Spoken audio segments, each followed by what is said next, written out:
All right, so I've been waiting to do this for so long and it just hasn't happened. So I found some time today and I'm gonna try to get through this. I decided that at some point I'd had enough of the traveler's notebooks and I needed to get back to basics and I needed to try a bullet journal because everyone kept telling me it's not that difficult, you can do it, I believe in you. And so I decided to take their advice. It was great advice. Thank you so much for pressuring me into this. No, you didn't pressure me.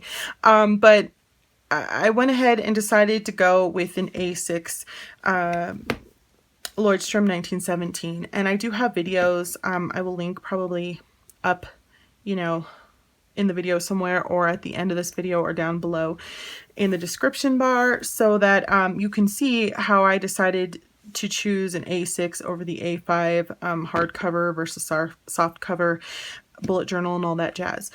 Basically, I wanted to try a quarterly goal, so 3 months in one planner, and I decided to do that in here. Now, I'm not really sure why I decided that having 3 months in one planner was what I needed to do, but it's what I decided to do.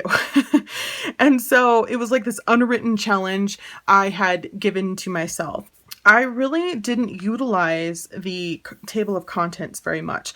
I wrote in here up to page 20, and then I wrote some of the collections that I decided needed to be in the back in here, and then that was it. I really didn't refer to this very often at all. A lot of that has to do with what they call threading. So right here, this is like my first month in this bullet journal, and you'll see down here that I have a little arrow that says 43 next to it, and that just means that the next month is on page 43, so that I can always find my months easily that way. And that worked out really well, and it was just like a very like shortcut way of not having to come to the front and figure it out. So since I didn't have to do that, I never wrote in there. Instead of putting like the list spread format of where like you put it against like a side or something, I put it in the center, which allowed me to have appointments on one side and writing on the other. And so it was 2 calendars in one, which was really great. Unfortunately, there were a couple of other spreads that I wanted to try out in the bullet journal, but I couldn't because this only allows you like 27 or 28 boxes down. So you can't fit like the whole month of 31 days over on one side, which was a bummer. And I will definitely show you how that system looks and how much I love it in my TN when I show you kind of like this setup versus that one. So there was some space here to put like some things I wanted to do for the month, and then to like do some tracking for no meat, my period, things like that. There was some space here I didn't utilize, of course, but you know, it was like you live, you learn. Then on month 2, I decided, let's try to utilize more of that space. So I moved everything up and I went ahead and put things that I wanted to get done down here, and then I put my trackers over here. And again, this worked fine. There was nothing wrong with it, but I was really missing my calendar that has like the little squares, like the traditional calendar. So you have some options. Like you could certainly print out a boxed calendar and go ahead and glue them in here on a 2-page spread, or you could definitely draw it out. Now, I'm a lazy planner. This was a minimalist challenge in my mind, and I was like, pass. I'm not going to draw all that out. You'd have to break out the ruler, and it was like, forget it. I didn't use a ruler throughout this whole system, and I was happy about it. It was like, sweet. It's a little bit of a wiggly line, but we're going to work with that, and I loved that. So I love that there's people out there who draw out their entire month in you know, like the square box form, but I'm just not that person. So I was really kind of missing like inserts, already predated planners in that way because of the laziness. I just didn't want to do that. So, you know, it is what it is. By month 3, I just was like over it. I didn't even want to pretend to bother to try to make a list 2-page spread calendar. I decided to just do this instead, where I put gratitude and goals, and I was just keeping track of appointments on a calendar that I have in my wallet, and that worked out fine. There was no issues there. But you can see here that I got bored after like day 12, and I just didn't even bother finishing it, and it is what it is. I mean, it was December. I was busy. There was other things I wanted to do with my life, so there's that. So when it came to the weeks, I had a spread like this. So I had weekly goals, and I had each week for the month of October here. And I had like 4 major things that I decided I wanted to plan out. What ended up happening was, as I got further into the bullet journal, I just didn't want to flip back all of these pages to come here for like week 3, week 4, and week 5. I just didn't want to do it. I kept forgetting to do it. And so this was like over kind of after week 2. I was just like, pass, I don't care anymore. This was also another weekly spread I tried where I took the Leuchtturm method that I saw somebody else on YouTube do and kind of adapt it to work for me for weekly tasks. I really loved this system. I still use this system, slightly different, but you know, till this day. I still use the system today.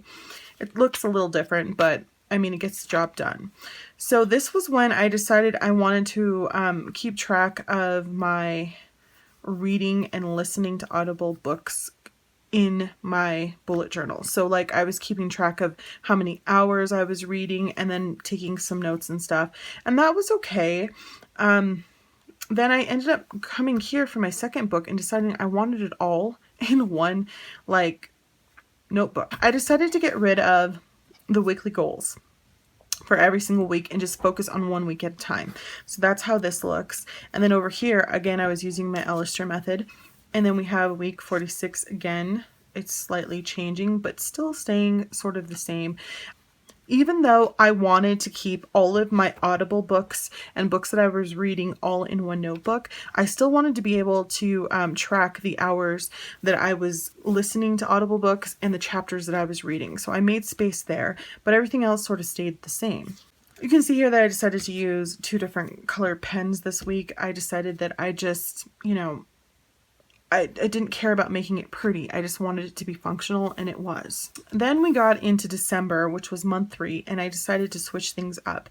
And this is actually a system that I'm still using. It's a little bit different, but the same general idea in my TN, but I really liked this. I had my calendar boxes and I didn't have to draw out the entire month, just the week.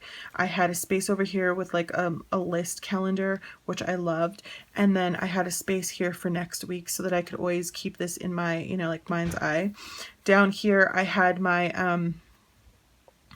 Leuchtturm method for things that I was actually going to be doing every week.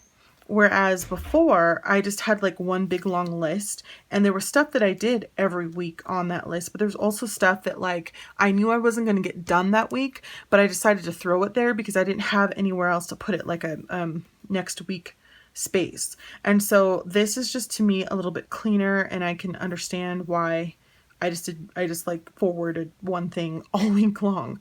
So that worked out well.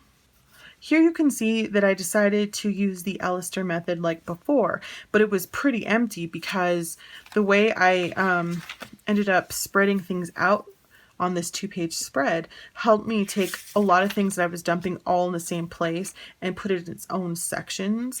So I didn't really use this as much. And that's great. Okay, you can see here that I decided to use a couple of different pen colors just so some things would stand out more than others. You can see that I didn't do a lot of decorating. There's not really washi tape or highlighters, even though I have those things. It was just like about being minimalistic as much as I possibly could. Now, I have to admit that if I saw somebody drew this out, I would be like, this is not minimalistic, especially when I was first starting out.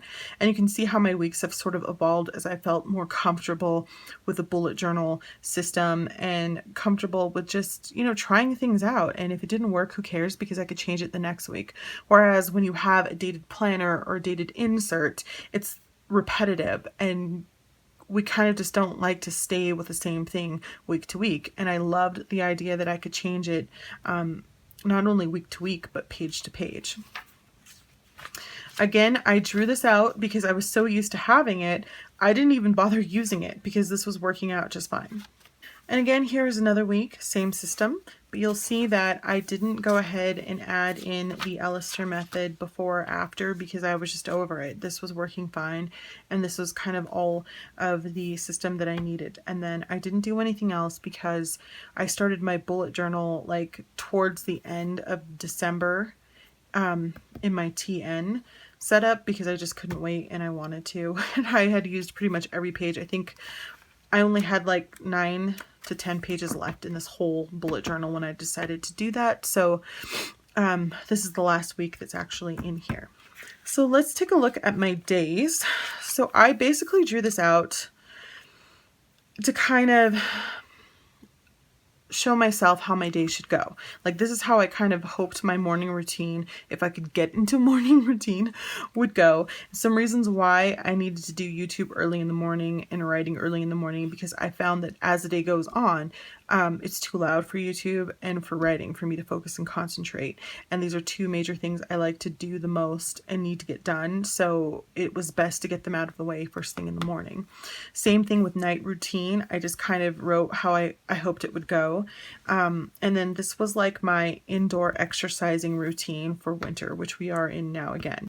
Okay, so my day started out pretty simplistic, very minimalist. I did draw out this little like pole here with a flag just for funsies, and I did show that in a video because I was like, it's not difficult at all to do, and it didn't take up too much of my time. I stopped doing these stamps because it meant I had to be at my desk in order to do that, and that was like a constant like thing that I didn't want to have to do. It wasn't really minimalist, and although I didn't mind them as much, I was just really a lazy planner who just wasn't going to get it together to do that every day. So I was over that. But I just kept it pretty simple, 3 days to a page, not a lot planned out or anything like that. I also added some space for notes, since you can't, there's 7 days, so it's uneven, and that worked out well. So I just dumped kind of everything that needed to be looked at or added on to like an Alistair method or whatever for the next week here. So I made sure that when I was planning my next week, I would refer to here instead of having to look on all of the different pages and the month and everything. I would just write it all here, and that worked out great. At some point I decided to go to 2 pages because I kind of needed some notes. They weren't really necessarily tasks. They just needed to be little small notes about tasks. And so I ended up going to 2 days per page. At some point I was trying to stick with the original Writer Carol bullet journaling system where you did events as little circles and then you filled them in.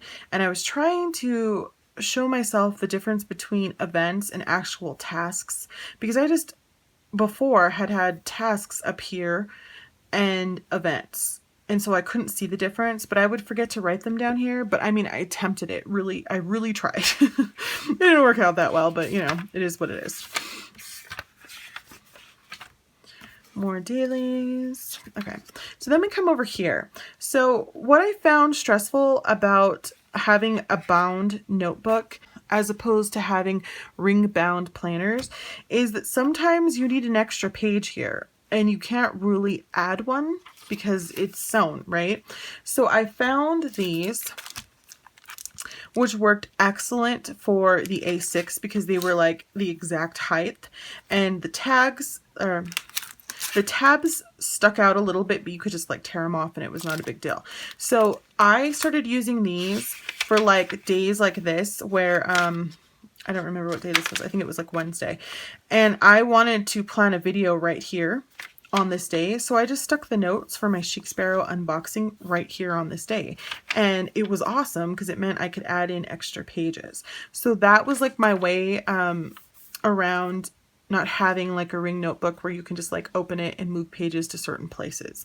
That was pretty awesome and I loved it. I continued to use my routine, my nightly routine here, where like one was like brushing and then I had like flossing and stuff like that I could check off and stuff. Some days I would forget completely to do it. Some days I would come home and I'd fall asleep and nothing got done. You know, like I'd fall asleep literally on the couch watching TV and I didn't brush my teeth or anything or whatever. And I'd wake up the next morning and feel, you know, bad about not doing those things, but whatever.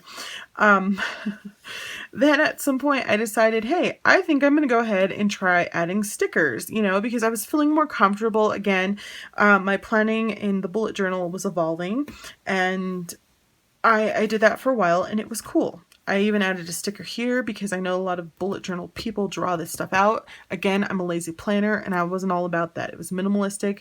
It was pretty simple to print this on this clear paper by Avery Labels and stick it on there. And I did show that in the video as well.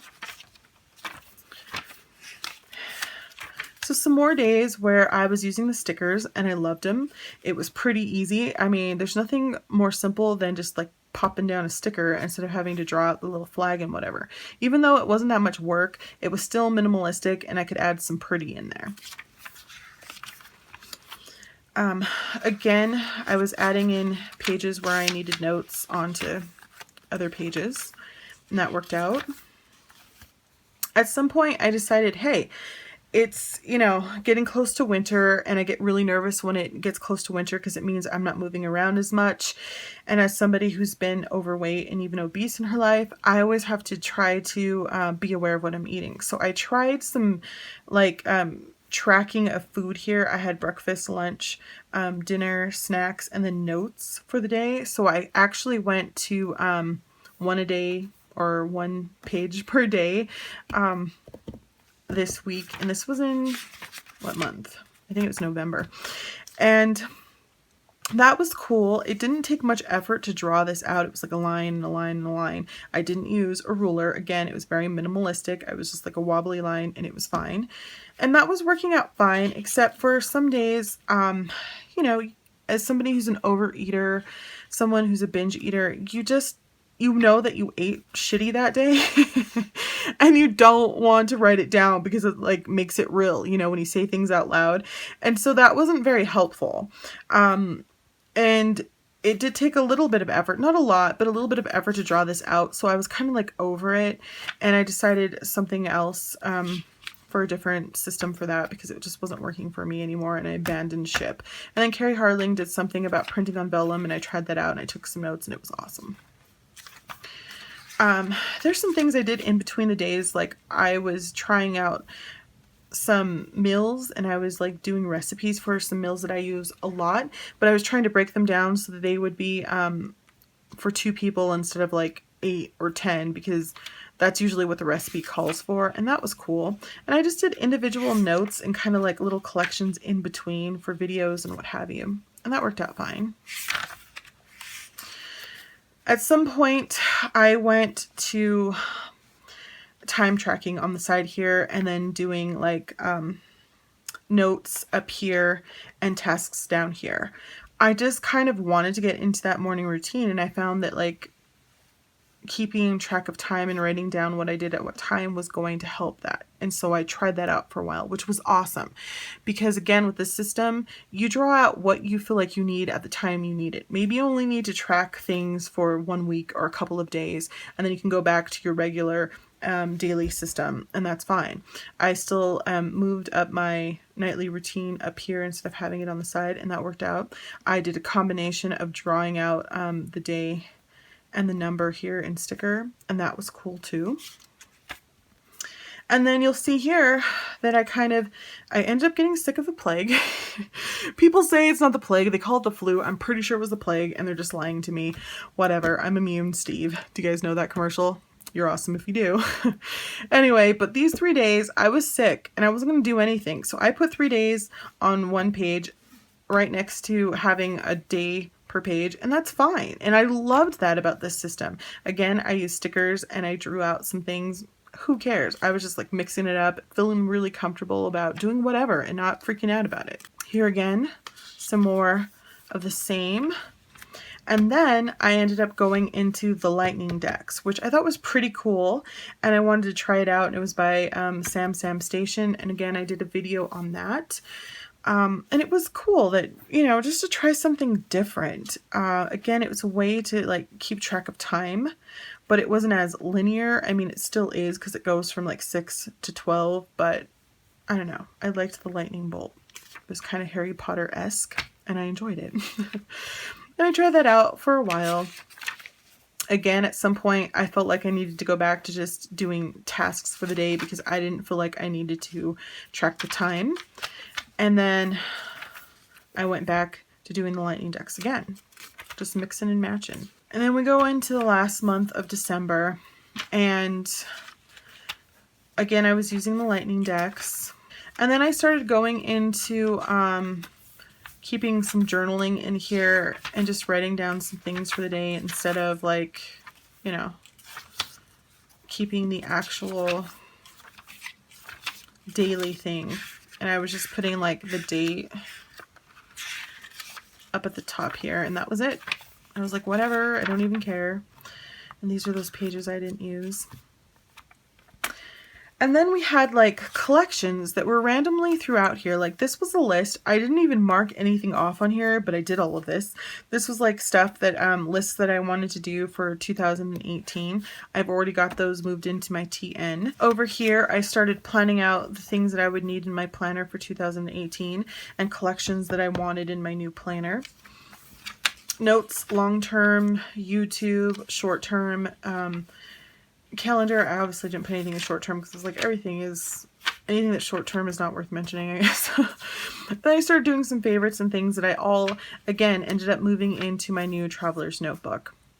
And I just started doing lists, and I did like December the 15th, and I was just making out lists and stuff because I really wasn't planning a bunch. And that's fine. Who cares? I'm over it. So when you get to the back here, you will see that things that I want to achieve in 2018, some more things, hello December, stuff like that. And then you get back into the collections where I started my forward planning, which are future logging, which didn't work out for me at all. I just hated it, and I changed it up in my TN system. And then again, I had like some goals for October, November, December, my quarterly goals here. I didn't think there was enough space here, and I really didn't like that either, so that got changed up in the new system. Open projects, I just had a list here for that. Videos, you can see that I went ahead and kept track of all of that. This worked great, and I actually kept the same system in the new one. And then recommendations, I have a place for that. Finishing up stuff. Buying. Okay, so back here, I did some project lists for my writing. And then when I decided, no, I need a writing journal, I moved those lists into the writing journal. So I had gone ahead and taken these little note pages, sticky notes, and I put them on here in case I ran out of space so that I'd have more room to write, which is why I also love these things so much. That was fantastic. And so you can see like I used a page here, and that was it. So I basically learned that a bullet journal is a fantastic way to really sit down and figure out what your system is or what your system isn't. The things that you're willing to draw out and the things you're not willing to draw out. That was really important for me to learn. I would absolutely do a bullet journal again, but I really did miss my traveler's notebook, and I felt like I had learned a lot in here, and I felt like this time being in a traveler's notebook, I could avoid some of the things that were stressing me out and just really focus on what I needed it to do for me. That's that. All right, so don't forget to like, comment, and subscribe. I hope that this was helpful. Thanks for watching, and I'll talk to you soon. Bye.